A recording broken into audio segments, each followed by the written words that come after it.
They didn't kill him with a sword. They didn't grant him a trial. In Sparta, the law was a silent, grinding machine, and once it turned against you, there was no escape. His name was Pausanias.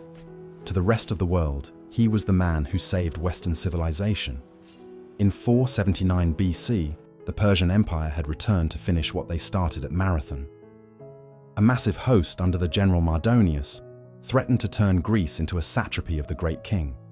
But on the plains of Plataea, Pausanias, nephew of the fallen Leonidas, commanded the largest Greek army ever assembled.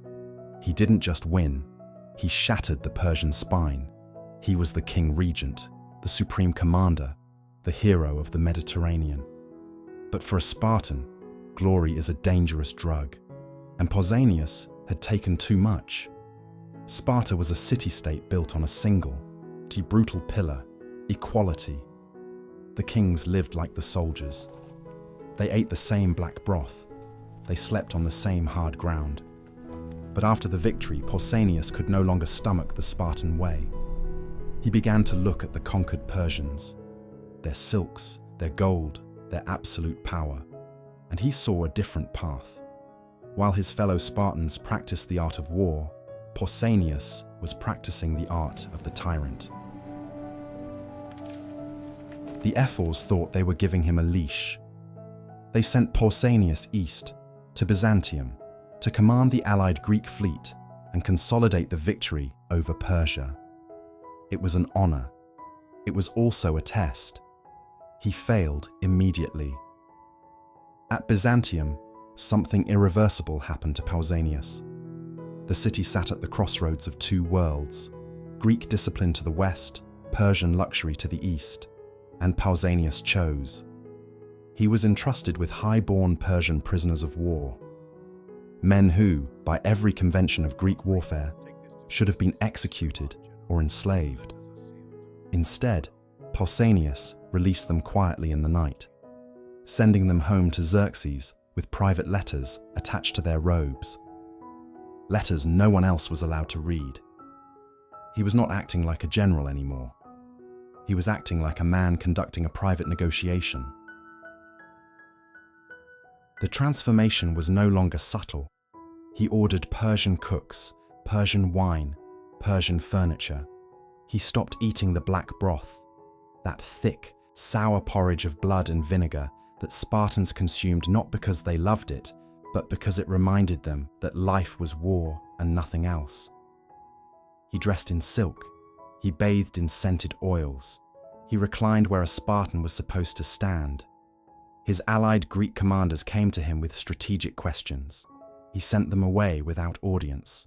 His personal guard, once Spartan soldiers, was now composed of Medes and Egyptians in their native armor, standing watch at his door like the household guard of a Persian satrap. The rumors reached Sparta not as whispers. They arrived as shouts. In Sparta, the Ephors moved without drama. Drama was for poets and Athenians. Once they sent word to Byzantium: return. Pausanias obeyed, because he still believed his wealth and his name would protect him. He had survived accusation before. He was the hero of Plataea. Who in Greece would condemn the man who saved it? He stood trial. The evidence was damning but circumstantial. Witnesses described the silks, the Persian guard, the released prisoners.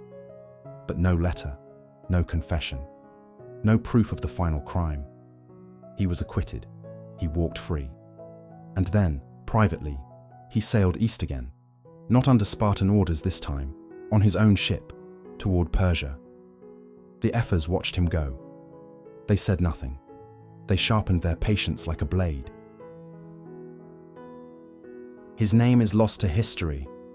We know him only as the slave, Pausanias' most trusted courier, the man who carried the general's most dangerous words across borders and seas. He had done this many times. He had asked no questions, but lately he had begun to count. Of every man sent to deliver Pausanias' private letters to the Persian court, not one had returned, not a single one. They hadn't come home sick. They hadn't sent word. They simply vanished. A general erasing his own trail, one messenger at a time. And now this slave held the latest letter in his hands, addressed to Xerxes himself, and he understood with complete, cold clarity what would happen to him once it was delivered. He broke the seal. What he read inside was not a diplomatic message. It was not a military report. It was a proposal. Pausanias, the regent of Sparta, and the hero of Plataea, the man who had commanded 100,000 Greeks, was offering Xerxes a deal. He would deliver Greece, all of it, every city, every alliance, every man, woman, road, and harbour that the Greeks had bled to keep free. In exchange, he wanted one thing: the hand of the king's daughter in marriage. He wanted to become Persian royalty. He wanted to become, in blood and title, what he had already become in his mind. The slave closed the scroll. He did not continue east toward Persia. He turned north toward Sparta.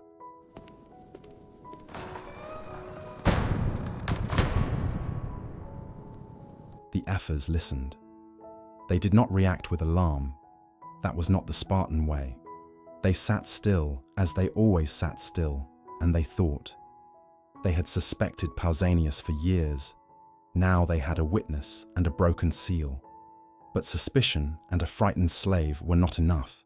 Sparta's law, even now, even against a traitor, demanded more. They needed to hear it from Pausanias himself. They devised a trap of elegant simplicity. They instructed the slave to travel to the sacred grove of Poseidon at Cape Taenarum and seek sanctuary there, a place where even the powerful could not touch him. They told him to wait, and they hid themselves behind a partition in the wall of the small hut, close enough to hear a whisper. Pausanias came quickly. He was agitated. His messenger had not left. The silence he depended on was still breathing. He entered the hut, and in a low and urgent voice, he made it plain. He knew the slave had read the letter. He promised him gold. He promised him his freedom. He promised him his life if he would simply forget what he had seen and carry the scroll east as ordered. The ephors pressed their ears to the wall and heard every word. The man who saved Greece had just destroyed himself with his own voice. As Pausanias walked back into the city, he saw the face of one of the ephors. It was a look of cold, final judgment. He didn't wait for the arrest. He turned and ran toward the temple of Athena of the Bronze House, a place of sacred sanctuary where no man could be harmed. He reached the inner chamber and collapsed. He was safe. According to divine law, the Spartans could not drag him out and kill him without polluting the ground. But the Spartans were masters of the letter of the law, if not the spirit. If they couldn't take him out, they would simply ensure he never left. They began to brick up the doors. Legend says the very first stone was laid by Pausanias' own mother, proving that in Sparta, loyalty to the state outweighed the blood of a son. They stripped the roof off the temple so the sun and rain would beat down on him. Then they sat down and they waited. For days, there was silence. No cries for mercy, no shouting. Just the sound of a hero starving in the dark of his own pride. When they finally heard his breathing falter, they broke the wall down and dragged his near-dead body out, just so he wouldn't die on sacred ground and pollute the temple. He died moments later. The man who once stood at the head of 100,000 Greeks, the man who broke the Persian Empire, ended his life as a pariah, buried in a shallow grave near the temple walls. Sparta had moved on. The law had been satisfied. The hero was gone, and the silence returned.